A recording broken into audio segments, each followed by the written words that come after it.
vamos para a aula de número 7 do curso Formação do Zero ao Trader Financiado.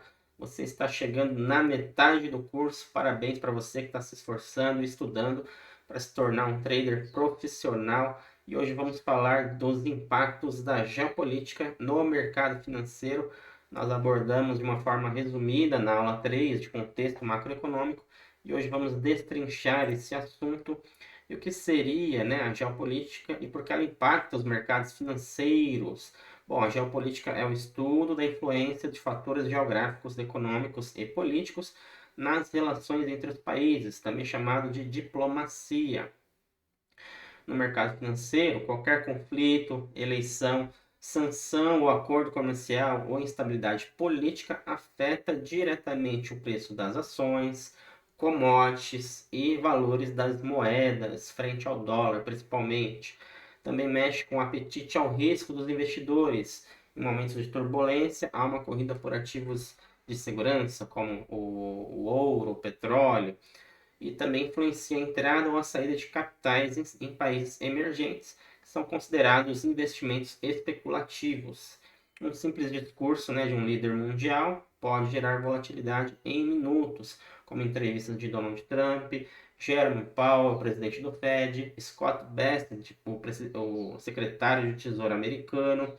Nós vamos ter uma aula só para conhecer os líderes mundiais e quando eles falam, né, geram impactos nos mercados. E a geopolítica e a guerra comercial são os grandes drivers do novo ciclo econômico com o novo governo de Donald Trump, que deu início aí em janeiro de 2025, quando ele tomou posse. Ele já assinou vários decretos, né, em relação a imigração, né? Houve uma corrida ali, né? Por deportar muita gente dos Estados Unidos. Isso também já impactou um pouco o cenário ali de emprego. Mas para esse slide, o mais importante é no mês de abril, ali, quando ele anunciou tarifas globais, o dia da libertação, principalmente contra a China, né? Segundo Donald Trump, os países se aproveitaram dos Estados Unidos, cobrando tarifas maiores do que eles estavam cobrando dos outros países, e anunciou tarifas de no mínimo 10%, e o Brasil entrou também nessa roda. Mas a principal briga que impactou os mercados durante uns 2, 3 meses foi a tarifação contra a China, que retalhou, né, na mesma proporção. Depois, Donald Trump aumentou mais a tarifa, a China foi lá, retalhou novamente e ficou, né, essa briga de aumento de tarifas e os mercados geraram uma aversão a risco. Dólar subiu, o ouro também. E depois, né, chegou a um nível de tarifação que a China falou: olha, a partir de 145%, não vou aumentar mais, porque a partir desse nível de tarifação, os produtos americanos já se tornam inviáveis de vender aqui no mercado chinês. Aí, a partir daí, começaram os acordos.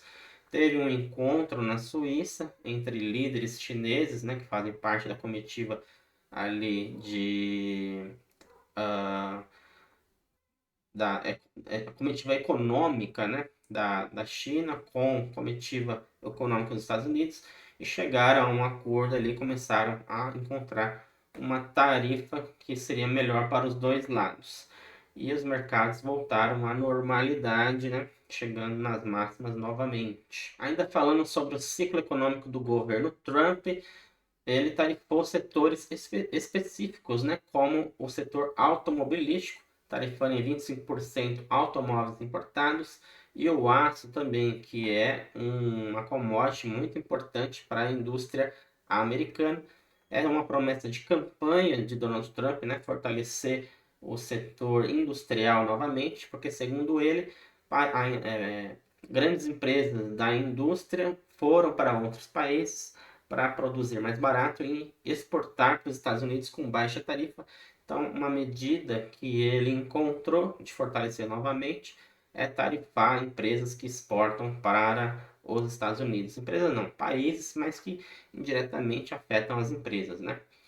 Ele também começou ali a entrar em conflito com a Dinamarca quanto à posse da Groenlândia, né? Ele reiterou interesse em adquiri-la, alegando motivos de segurança nacional, mas na verdade sabe que ele está interessado em terras raras e minerais estratégicos que tem ali em solo, né, da Groenlândia. Também ele voltou a alfinetar ali o Panamá, declarando, né, sobre a possibilidade dos Estados Unidos retomarem o controle. O canal do Panamá foi entregue ao país, Panamá, né, em 1900 bolinha, mediante o Panamá não compor um exército, né? Só que, né, o Donald Trump alega que a China, né, utiliza muito aquele meio de transporte marítimo e começou a, né, a gerar ali conflitos, falar no microfone, né, sobre a possibilidade de retomar o canal, tarifar, né, transportes marítimos ali.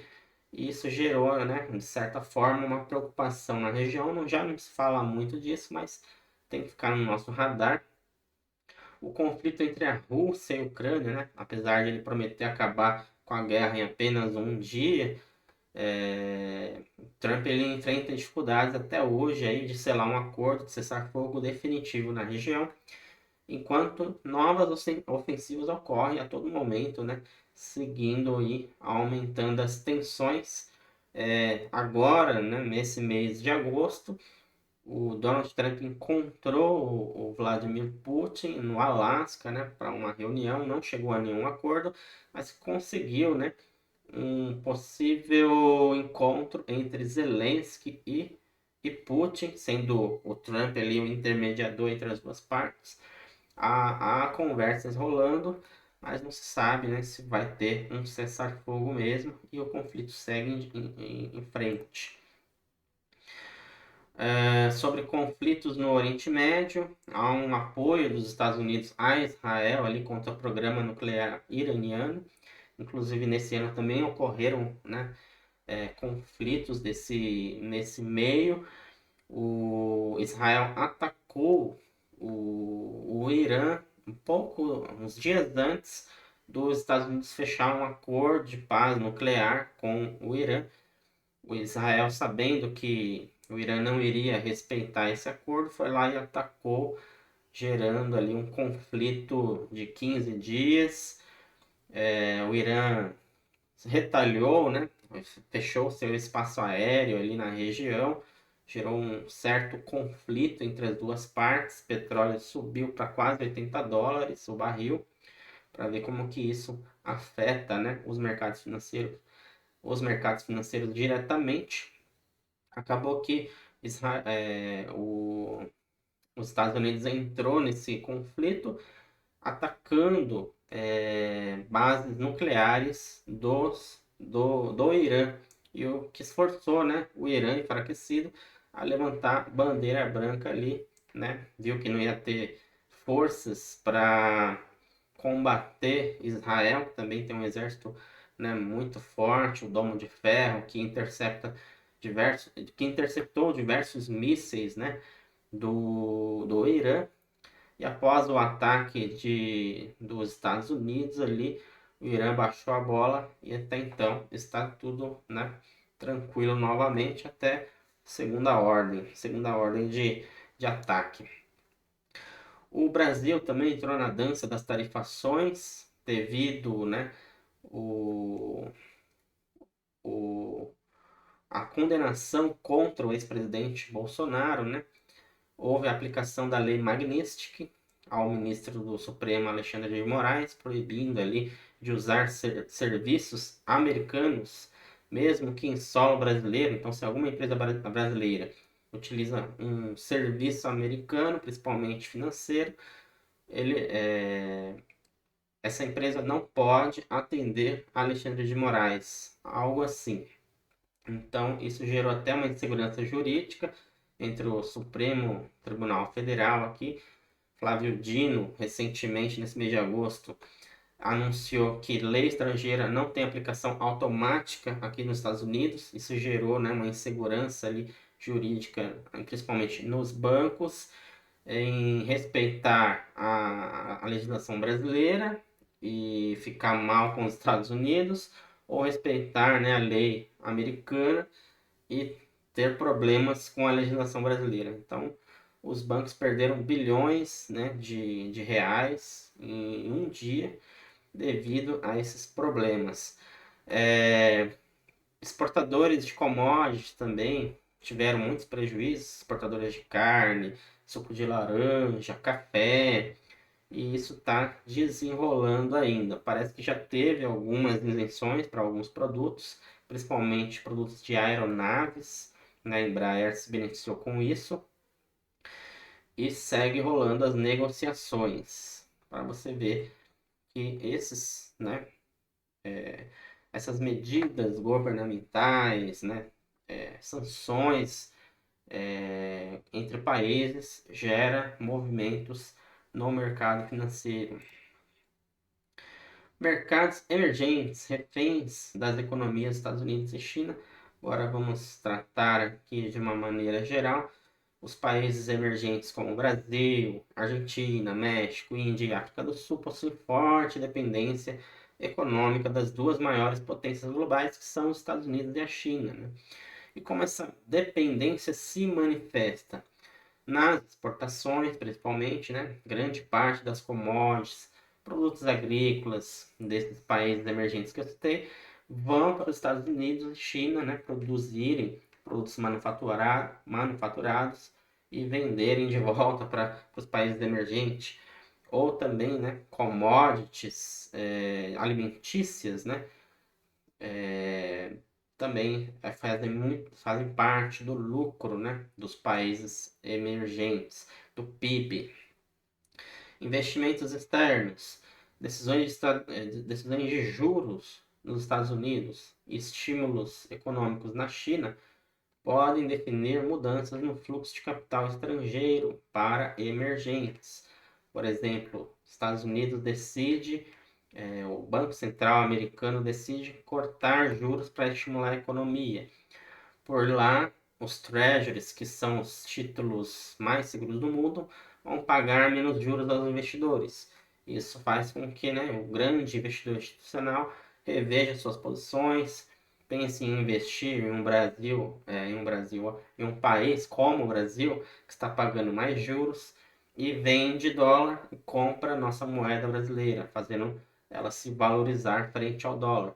Isso, né, para outros países também. Um corte de juros também nos Estados Unidos estimula a economia, mais consumo, faz com que os países emergentes exportem mais commodities para a produção, né, de produtos manufaturados. Isso ajuda as nossas bolsas a subirem também. Então, além da moeda valorizar, as bolsas também podem valorizar. No que tange a moeda ali, força do dólar influencia diretamente a inflação e o custo de vida e o custo da dívida externa dos países, né, também, a balança comercial. A tecnologia e a indústria, né, cadeias globais de produção são lideradas por empresas americanas e chinesas, as quais importam matérias-primas de emergência, conforme dito, e qualquer sinal ali de desaceleração ou conflito entre Estados Unidos e China pode gerar fuga de capitais, quedas de bolsas e desvalorização cambial nos países emergentes. E agora vamos falar das guerras atuais que impactam o mercado global. A principal delas é entre Rússia e Ucrânia, que é um conflito prolongado, sem uma resolução definitiva há alguns anos.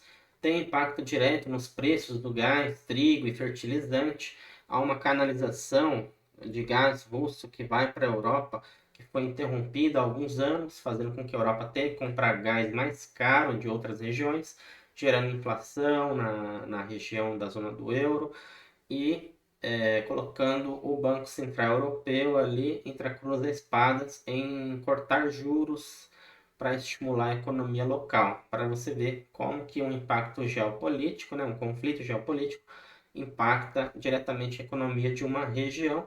E não é só isso, a Rússia também está fortemente sancionada, fora do sistema SWIFT de transações globais, tendo que fechar negócios apenas com o eixo das ditaduras que envolve Coreia do Norte, China, Irã e Síria.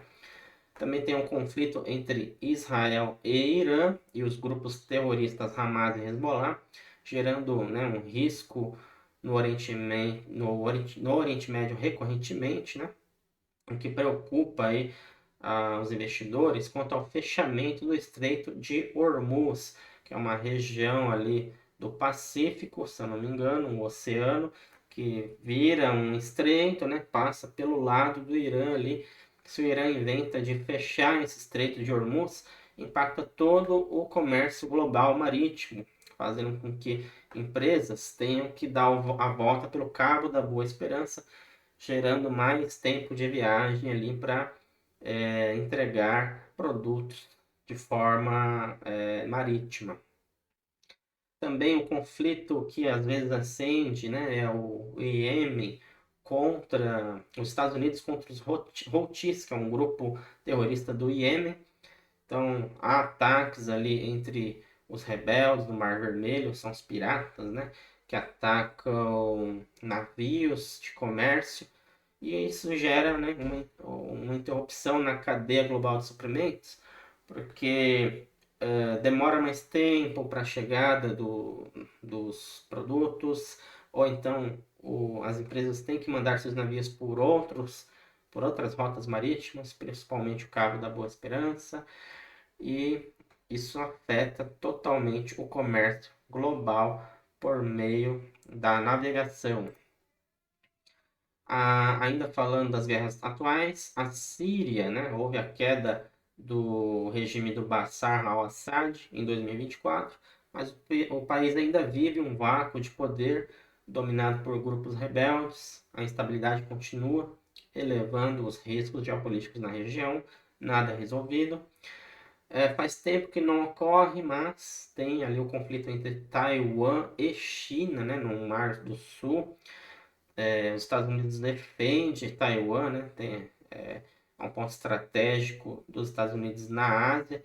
Por vezes, os Estados Unidos colocou portas-aviões ali próximo da região para monitorar esse conflito entre os dois países asiáticos.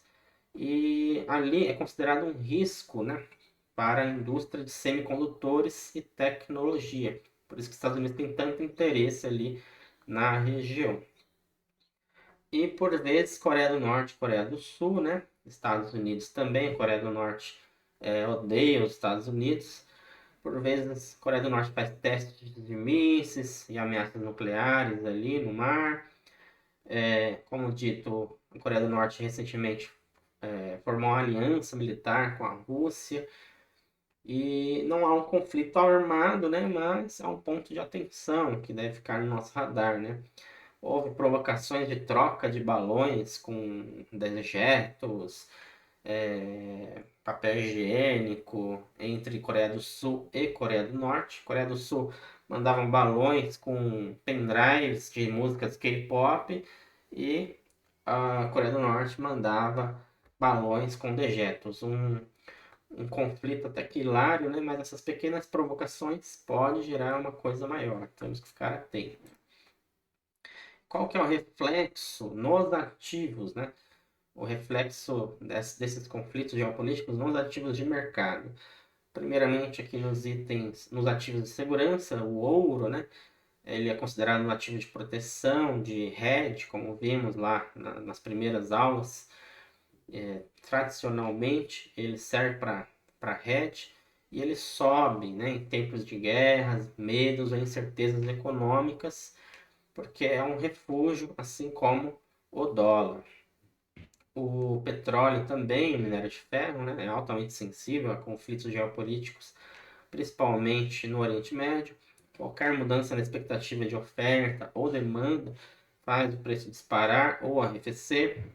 O minério de ferro, ele reflete a força ou a fraqueza da China também, sendo um contrato futuro mais negociado na Bolsa de Futuros de Dalian. E o dólar, conforme convertido, é um refúgio global também e se valoriza quando há uma aversão ao risco nos mercados. Agora falando de ativos de risco, né? ativos de bolsa, elas tendem a recuar em momentos de tensão. O índice S&P, que é as 500 maiores empresas dos Estados Unidos, Nasdaq, que é de tecnologia, Euro 50 é o Eurostock 50, 50 maiores empresas da zona do euro, DAX alemão e a B3 aqui no Brasil. E elas podem entrar em modo risco on, né? Tudo bem, tudo ok no mundo. Após o anúncio também de cortes de juros do Fed, o anúncio de estímulos por parte da China. Tende a recuar em momentos de tensão, né? Acho que eu já comentei. O índice VIX, que é o considerado índice do medo, né? Ele mede a volatilidade implícita das opções do S&P 500. Então, se ele sobe fortemente, ele tende a subir fortemente em eventos inesperados e de guerra. E os Treasuries, que são os títulos do Tesouro Americano, considerados livres de risco, os mais seguros do mundo. Nunca houve um calote por parte da economia americana. E eles tendem a ser um destino de capital em momentos de crise, estouro de conflitos geopolíticos e valorizam, né, com a fuga de ativos de risco por serem considerados os títulos mais seguros do mundo.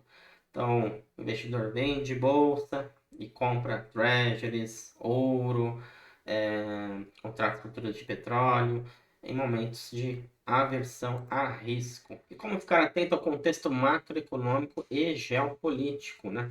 As fontes mais recomendadas de notícias que eu trago aqui, em primeira mão, é a Bloomberg, né? Sempre os principais acontecimentos está na headline, né, principal desse site. O site é americano, mas nada lhe impede de dar um botão direito ali, Google Tradutor, ele vai trazer a página toda em português para você. Tem um canal na, né, Bloomberg Television, que pode-se usar ali as legendas também traduzidas para ver algumas matérias. Ele traz a cobertura global da economia, geopolítica e dos mercados. A CNN Brasil e a americana também, tanto no site como no canal no YouTube, também é uma ótima fonte de notícias, entender os desdobramentos, né, da geopolítica mundial. Um canal que é, de certa forma, novo, mas também muito relevante, que é o BMC News. O site e o canal no YouTube sempre tem especialistas comentando o mercado. A CNN também tem muitos bons especialistas. Aos domingos tem a roda do WW, né, que é do William Vac. Ele traz diversos especialistas para comentar o cenário macro, é bastante relevante para assistir. O Investing, né, tem ferramentas de análise, o próprio calendário econômico para nós consultarmos os indicadores que afetam a política monetária americana, conforme nós estudamos. Também traz notícias em tempo real. E o canal no YouTube TC News, que começa um programa pela manhã, o Manhã TC News, já trazendo diversos comentários com um certo humor, mas bastante seriedade, sobre o cenário macroeconômico. E o canal segue ao vivo ao longo do intraday, trazendo, né, acontecimentos que venham a ocorrer no dia ainda. É de suma relevância esse canal. E com isso, nós terminamos aqui a aula de impactos da geopolítica no mercado financeiro. Não tem outro jeito a não ser ficar antenado aí às fontes de notícias. Instale aplicativos de notícias para receber notificações mais relevantes. Aqui na sala de trade, né, da Trajano Trader, eu tenho a assinatura da Valor Pro Ouro, que traz notícias em primeira mão. Antes de sair ali no site da Valor Econômico, sai na plataforma do assinante Ouro. Então vocês vão ter acesso à notícia de primeira mão na nossa comunidade, beleza? Então, encerrando essa aula por aqui, te encontro na aula 8. Até mais, tchau, tchau.